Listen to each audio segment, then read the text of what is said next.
볼륨 좀 조금 더 올려주셨으면 감사하겠습니다. 할렐루야. 네, 오늘도 성전에 나오신 여러분 모두에게 또 하나님의 크신 은혜가 함께하기를 축복합니다. 이 본문 말씀에서는 근심 혹은 후회 이런 내용들이 말씀에 나타나고 있습니다. 그 8절을 보면 그러므로 내가 편지로 너희를 근심하게 한 것을 후회하였으나 지금은 후회하지 아니함은 그 편지가 너희로 잠시만 근심하게 한 줄을 알미라. 이렇게 쓰면서 계속 그 근심하게 했던 일들이 오히려 너희로 하여금 회개에 이르게 했으므로 나는 기뻐한다라는 내용이 이어지고 있습니다. 고린도 교회가 하나님이 원하시는 그런 내용에 올바로 세워져 가지를 않기 때문에 그래서 바울 사도는 그들을 직접 대면해서 이야기한 적도 있었겠지만은 오늘 말씀에 보면은 편지로 했다는 겁니다. 그 고린도 교회에 서신을 기록해서 보냈습니다. 그들의 바른 교회 생활이 아닌 부분들을 지적하고 그것을 이제 말씀에 의하여 바르게 세워서 올바른 신앙인이 되라고 했던 내용들인 것이죠. 근데 편지를 보내고 나서 또 느끼는 것은 이 고린도 교회가 그 내용으로 인해서 시험이 든 겁니다. 오히려 그 일로 인해서 바르게 세워지는 일이면 좋겠는데 그렇지를 못했습니다. 그래서 불평이 생겨나고 또 여러 가지 원망이 생겨나고 그랬었습니다. 바울 사도는 그러라고 편지를 보낸 게 아니고 제대로 신앙인이 되어서 살아야 되지 않겠느냐 이런 내용으로 보낸 것인데 그런 이제 상태가 빚어지니까 그럼 오늘 말씀에 있는 것처럼 근심하게 된 겁니다. 물론 이것은 하나님의 일을 위해서 그렇게 행했던 일들이죠. 그런데 그 고린도 교회 성도들이 편지를 받고 사도가 우리에 대하여 뭘 안다고 그럴 수 있느냐 등등 그 내용에서 시작해서 불평, 원망하는 것이죠. 근데 이게 조금 시간이 지나가서는 그 상황이 바뀌는 겁니다. 말씀에 있는 대로 지금은 후회하지 아니한다. 그 편지가 너희로 잠시만 근심하게 한 줄로 알고 있다. 내가 지금 기뻐함은 너희로 근심하게 한 까닭이 아니고 도리어 너희가 근심함으로 회개함에 이른 까닭이라. 결국은 처음에는 안 그랬지만은 이들이 바울 사도로부터 주님의 말씀이 그 영적 감동에 의하여 자기들에게 편지로 왔단 말입니다. 그 편지를 읽고 또 생각하면서 교회를 바르게 섬기는 이런 사람들로 세워지게 된다는 것이죠. 그래서 도리어 너희가 근심함으로 회개함에 이른 까닭에 잠시 너희들도 근심했고 나도 근심했지만 지금 난 근심하지 않고 기뻐한다. 너희 근심시킨 거를 지금 내가 기뻐하는 게 아니고 너희가 그것 때문에 회개하여 바르게 세워진 것 때문에 지금 난 기쁘다. 이런 얘기입니다. 이 말씀을 보면 우리는 말씀에 의하여 아니면 어떤 지적이라든지 아니면 또 우리에게 자신에 대하여 바르지 못한 것에 대하여 책망을 듣는 일이 있을 때 그것이 잠시 동안은 시험거리가 될 수 있을 수는 있겠지만 오히려 그것 때문에 내가 신앙으로 바로 세워지고 바른 신자로 하나님을 섬기는 일이라면은 이건 정말로 유익한 일이고 기뻐할 일인 줄로 믿습니다. 우리가 그런 믿음의 사람이 되기를 주님의 이름으로 축복합니다. 말씀에 의하여 책망하고 바른 믿음의 사람이 되라고 한 일에 대하여 끝까지 그거에 대하여 잘못 생각하고 불평하고 원망하고 그러면서 그런 지적을 해준 자에 대해서 안 좋게 말한다든지 하고 다닌다면 그것은 그의 영혼이 삐뚤어질 수밖에 없고 잘못되는 내용이라 그런 얘기. 하나님의 뜻대로 하는 근심은 후회할 것이 없는 구원에 이르게 하는 회개를 이루는 것이요. 우리가 근심이 있다 할지라도 하나님의 뜻대로 하는 근심, 하나님의 뜻을 위하여 하는 근심이었다면 반드시 하나님의 뜻대로 하는 그 근심 속에서는 후회할 것이 없는 구원에 이르게 하는 회개가 이루어지게 되는 줄로 믿습니다. 그러나 인간적이고 세상 근심은 사망을 이루는 것이니라 라고 10절에서 말씀해 주고 있어요. 그래서 11절에 기록된 이런 말씀들은 결국 유익하게 되기 위해서 저들이 나타낸 그런 현상들이라고 볼 수가 있어요.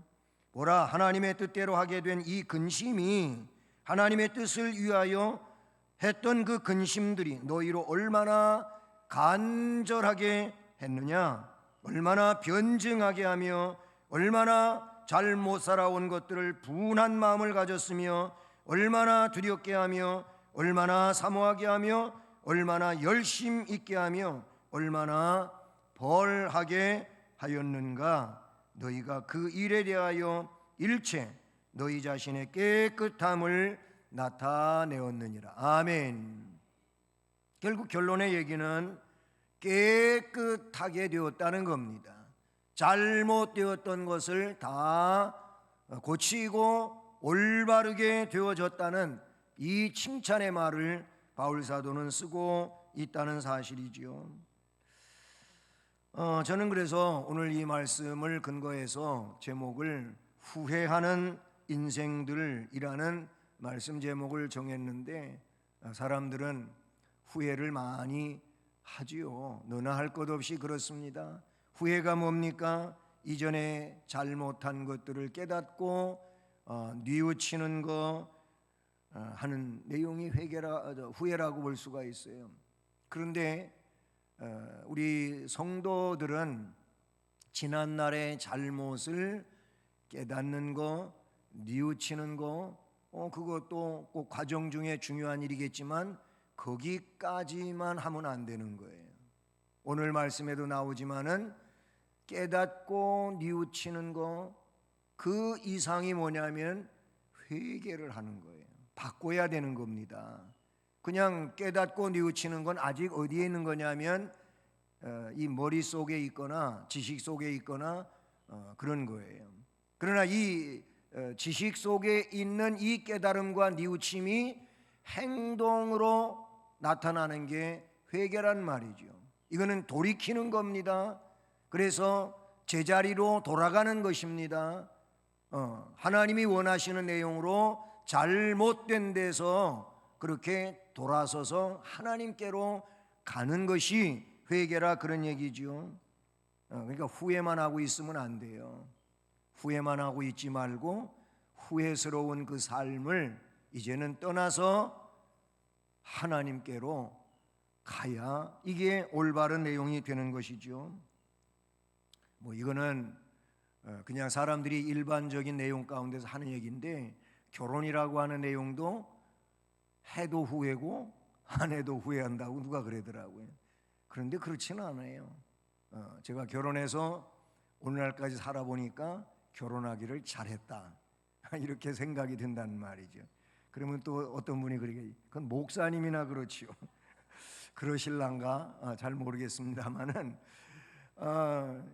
그거는 결혼해가지고 불행하다고 오히려 그런 쪽에 무게가 있는 사람들이 결혼 괜히 했다 그렇게 말할 거예요. 후회한단 말, 결혼한 거를. 또 결혼 안 하고 처음에는 그냥 혼자 살아도 뭐 부족한 게 있겠느냐 이러고 하지만 조금 더 나이가 들어가고 지나가면 나 결혼 안 한 거 후회한다. 그럴 수도 있어요. 예, 물론 일반적인 면에서 그런 거, 이거 후회라고 하는 내용을 한번 그런 쪽으로도 생각해 보는데요.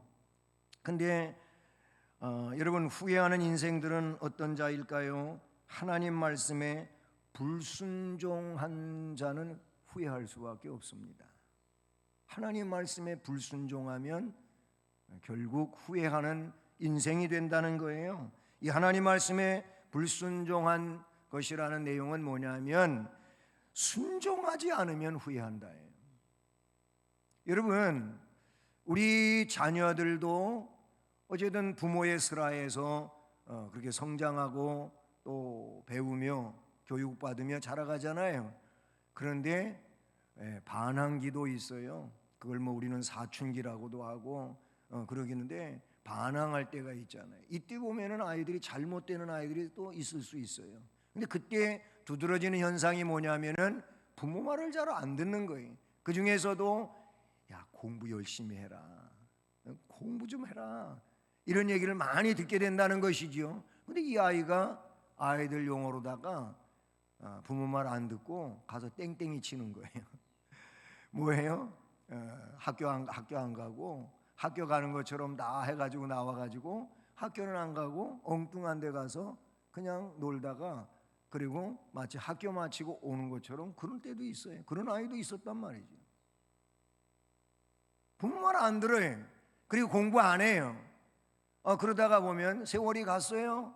어떻게 그냥 시간이 지나가서 학교 졸업장은 받았는지 모르겠지만 아니, 그러기도 못한 사람들도 있을 수 있겠죠. 근데 나중에 이 아이들 알고 보면 굉장히 자기 지난날에 그 공부 안 한 걸 후회하더라고요. 거의 후회하잖아. 그때 부모님 말씀 듣고 공부 잘할 걸. 그때 선생님 말씀 듣고 좀 공부 좀 할 걸. 이런단 말이죠. 예. 그러면서 지난날 공부 안 한 거 많이 후회하는 거죠. 예. 누가 그러더라고요. 지옥 가면은 껄껄하는 사람이 많다고. 그때 좀 잘할 걸. 선생님 말씀 듣고 부모님 말씀, 목사님 말씀 듣고 그때 구역장님 말씀 듣고 좀 잘할 걸. 그때 왜 내가 안 해가지고 오늘 이렇게 됐는가. 그래, 지옥 가면 껄껄하는 사람이 많대요. 그래봐야 거기 가서 후회해봐야 시간은 다 지나간 상황인 거지요. 순종하지 않으면 후회하게 되는 겁니다. 무엇보다도 하나님 말씀을 순종하지 않으면, 불순종하면 이 사람은 반드시 후회하게 되는 겁니다.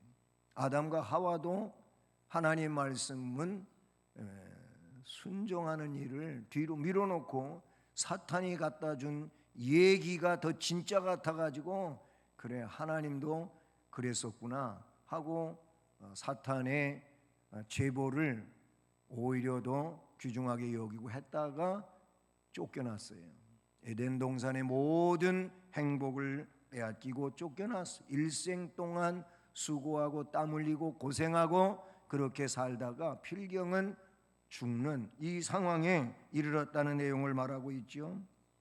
노아 시대를 보면 하나님께서 그 시대의 타락함을 아시고 모든 사람을 다 물로 수장시킬 계획을 갖고 하나님을 섬기는 노아를 하나님께서 의롭게 여기셔서 그 노아에게 방주를 지을 것을 말씀해 주시죠. 노아는 하나님의 말씀에 절대 순종했습니다. 그의 식구들은 순종했습니다. 그러면서 방주를 짓습니다. 그것도 산에다가 방주를 만들고 있습니다. 그러나 사람들은 노아를 조롱합니다. 오래 살더니 조금 정신이 이상해졌다. 뭔가 이거 돈 거 아니야? 무슨 배를 만들려면 바닷가에서 만들어야지 산 꼭대기에서 만드냐? 지금까지 비가 그렇게 온 적이 있어? 없잖아. 그러면서 노아를 조롱. 노아는 그게 아니라 하나님이 말씀하셨다고. 그러니 우리와 함께 방주를 만듭시다. 그리고 방주 다 만들고 때가 되면 우리는 이 방주에 같이 탑시다 하고 전도했겠죠. 그러나 사람들은 오히려 더 노아를 우순 사람으로 여기면서 말을 듣지 않았습니다. 순종했던 노아는 구원받았지만 불순종한 사람들은 다 멸망했다고 성경은 말씀해 주고 있지 않습니까? 하나님의 말씀을 순종하지 않다가 멸망당하고 후회하는 인생들은 성경에 너무나도 많이 나와 있어요. 후회하는 사람은 첫째로 하나님의 말씀을 불순종한 자들은 후회할 거다. 두 번째로 자기의 본분을 망각한 자들이 또 후회를 해요. 이것은 할 일을 안 하고 사는 자는 결국 가서 후회하게 된다, 이렇게 볼 수가 있는 겁니다. 모든 사람들은 태어나면서부터 고유의 본분이 하나님으로부터 주어지게 되는 것이지요. 하나님이 이 세상에 우리를 보내실 때에는 나름대로 하나님의 거룩한 일들을 위하여 그들에게 사명을 주어 보내시는 줄로 믿습니다. 그러니 자신의 본분을 바로 인식해서 합당한 생활을 하는 것이 후회하지 않는 인생을 사는 길이라고 볼 수가 있어요. 오늘날 많은 사람들이 후회하는 인생을 사는 이유가 이러한 자기 고유의 본분을 잊어버리고, 즉 망각하고 살기 때문에, 그래서 자기가 해야 할 일을 안 한다, 그런 얘기인 것이죠. 그러므로 자기의 본분을 잃어버리면은 자기의 주어진 직분에 대하여 그 직무의 본분을 잃어버리고 망각하고 할 일을 안 하고 살면 후회하는 이런 상황이 빚어진다, 그런 얘기. 이삭은 아브라함의 아들이잖아요. 이건 뭐 늦둥이도 아니고 아이를 낳을 수 없는 상황에서 낳은 기적의 아들이 기적의 아들. 하나님이 100세에 이삭을 낳게 하셨잖아요. 그런데 이 이삭이 또 아내 리브가가 임신을 제대로 못하다가 결국은 하나님 앞에 기도하면서 쌍둥이를 낳게 돼. 그렇죠? 근데 쌍둥이 에서와 야곱이잖아요. 에서는 들사람으로 크고 야곱은 가정적인 사람으로 큽니다. 그런데 그래서 에서는 맨날 들판에 가서 사냥하러 다니다가 밥도 제대로 못 먹어가지고 배고파가지고 집에 돌아오곤 해요. 집에 돌아오면은 너무 허기진 배를 채우기 위해서 음식부터 찾는 이런 사람이었어요. 야곱이 이것을 알고 있어요. 야, 저런 형을 생각하면서 내가 형에게 있는 그 장자의 명분을 사버려야 되겠다. 그래가지고 하루는 형이 좋아하는 맛있는 죽을 쏘가지고, 그리고 아니나 다를까 형이 또 배가 고파가지고 돌아왔잖아요. 그래서 죽 냄새가 나니까 야, 그거 빨리 좀 퍼서 나 좀 줘라 그래. 그러나 야곱은 오늘은 안 돼. 형, 이걸 먹으려면은 내가 요구하는 대로 해야 돼. 그게 뭔데?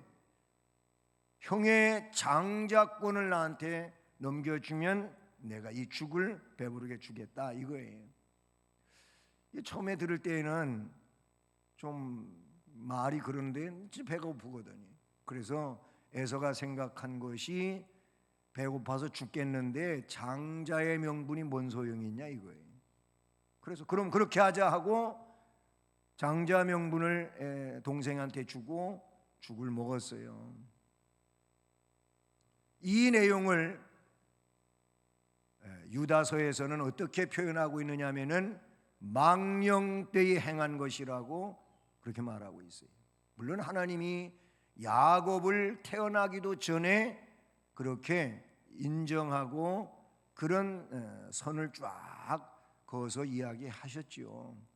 우리가 인간적으로 볼 때 귀중하게 여겨야 될 거를 귀중하게 여기지 않으면 결국 후회하게 된다고 하는 이 내용을 알게 되지요. 결국 야곱은 장자의 복을 받지만 에서는 그렇게 못하고 들사람으로서의 그런 이방인 같은 삶에 대하여 아버지 이삭으로부터 그렇게 선언받는 내용이 나와요. 여러분, 자기 본분을 망각하면 안 돼. 할 일을 해야 합니다.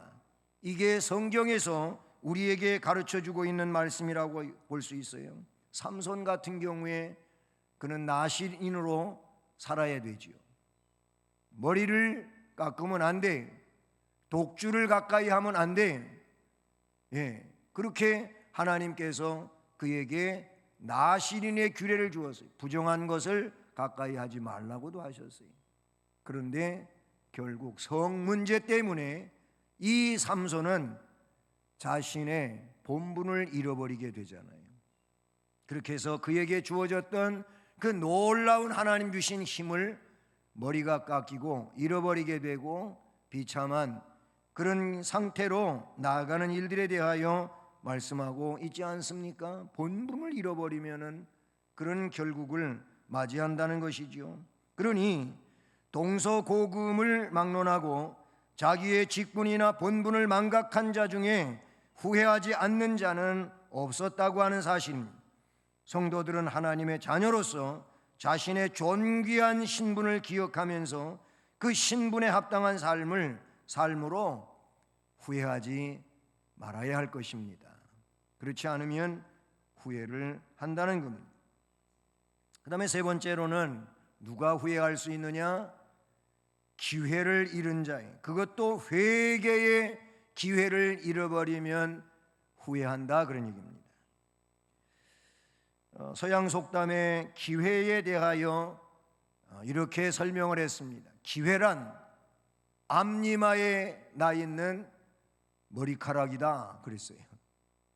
그 의미가 뭐냐면은 앞니마에만 그 그림에 보니까 머리카락도 딱 세 가닥이 이렇게 나 있는, 그리고 뒤에는 아무것도 없는, 머리카락이 하나도 없는 완전 빤빤이에요. 이게 무슨 얘기냐면 기회라고 하는 거는 다가올 때 잡아야지 되지 지나간다면 붙잡을 게 없다는 거예요. 그런 의미거든요. 기회란 올 때 잡아야 돼요. 지나간다면은 못 잡는다, 그 얘기예요. 우리가 아는 대로 엎질러진 물이 되면은 그것도 어떻게 안 되잖아요. 그렇죠? 그런가 하면 버스 지나간 다음에 손 들어봤자 안 된다고 하는 옛날 말이 있어요. 기회는 맞이했을 때 붙잡아야 되고 그때 그 기회를 이용해야 된다고 하는 사실이지요. 그런데 이 회개라고 하는 것도 역시 그렇다고 하는 것을 우리가 볼 수 있어요. 사람에게 주어진 기회는요, 인생의 성패를 좌우하는 것이라고 할 수가 있어요. 세상 만사에는 언제나 기회가 있기 마련입니다. 따라서 그 기회를 잘 이용하는 자가 성공자가 될 것이고, 그렇지 않으면 실패할 수 있는 내용이 되는 것이지요.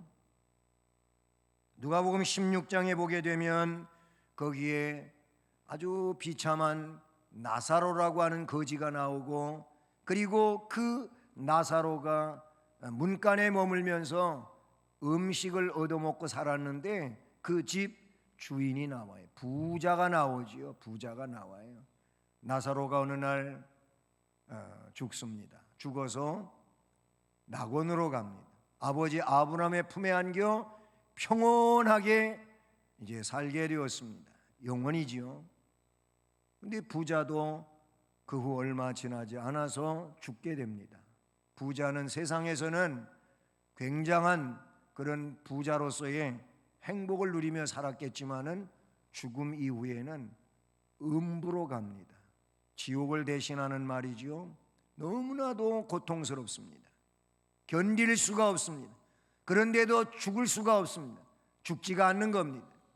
그래서 그 뜨거움 속에서 혀가 막 타들어가는데 물 한 방울이 없는 그런 상황에서 어떻게 고통하다가 보니까 나사로가 보이는 거예요. 나사로. 자기 집 문에서 얻어먹고 살던 나사로가 보이는 겁니다. 그래서 그 나사로를 나한테 보내가지고 그래서 내 혀를 좀 서늘하게 해달라, 이런 얘기를 요청하니 아버지 아브라함한테 요청하는데 대답은 이렇습니다.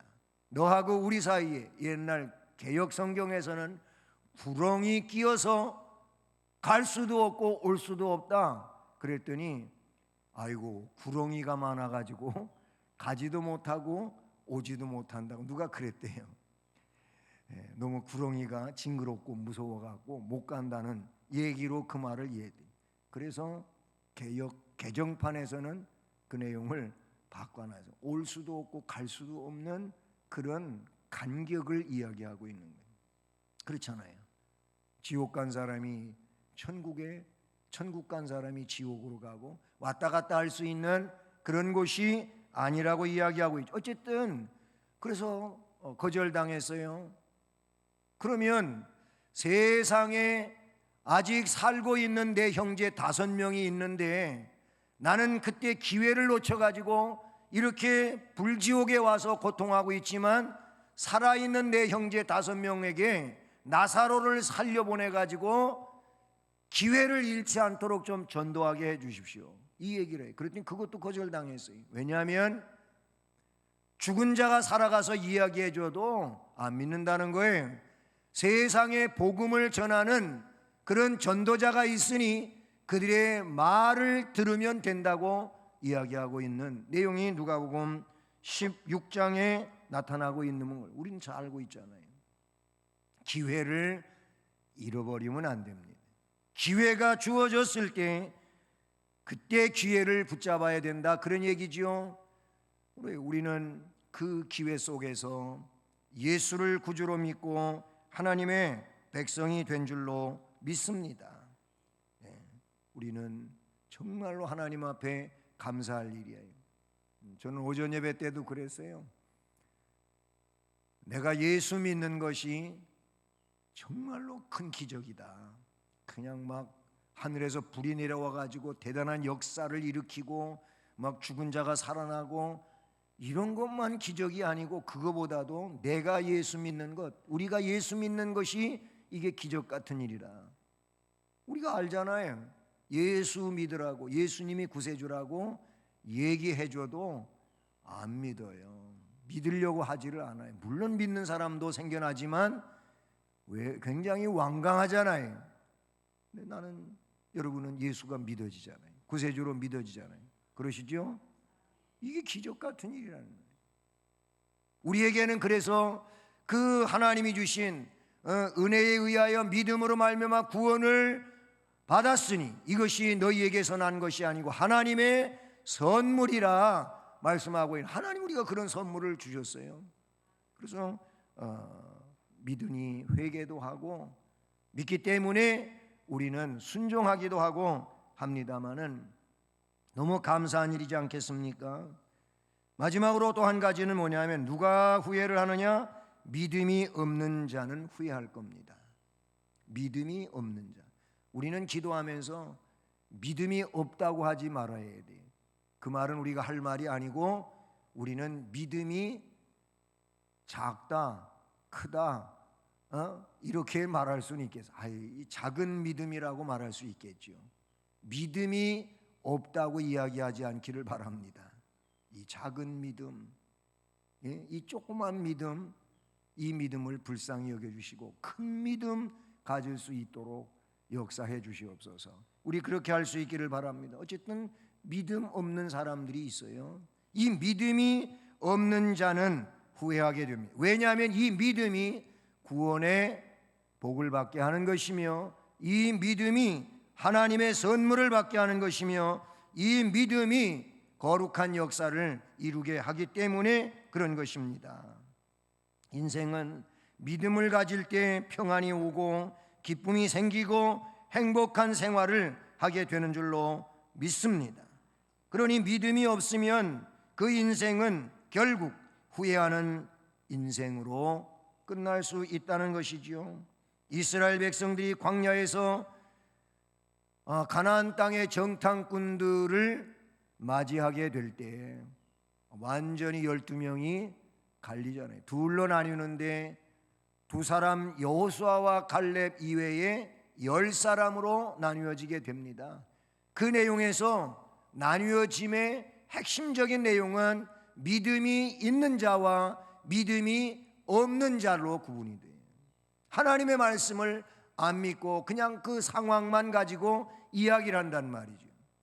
우리는 상황을 가지고 이야기하는 사람이 아니고 하나님의 말씀을 가지고 이야기하는 사람이 되어야 할 줄로 믿습니다.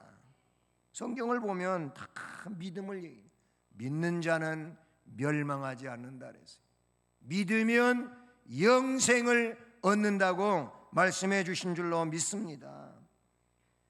두려워하는 자, 믿지 아니하는 자, 불과 유황으로 타는 못에 들어간다고 계시록 21장 8절 말씀에 기록해 주고 있습니다. 믿음이 없으면은 하나님의 복을 받을 수가 없습니다.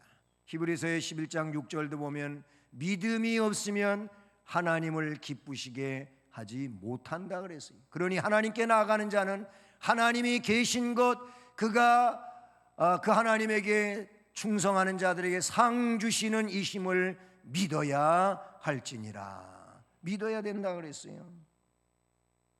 후회 없는 삶을 원한다면, 그러니 우리는 믿는 자 되어야 할 줄로 믿습니다.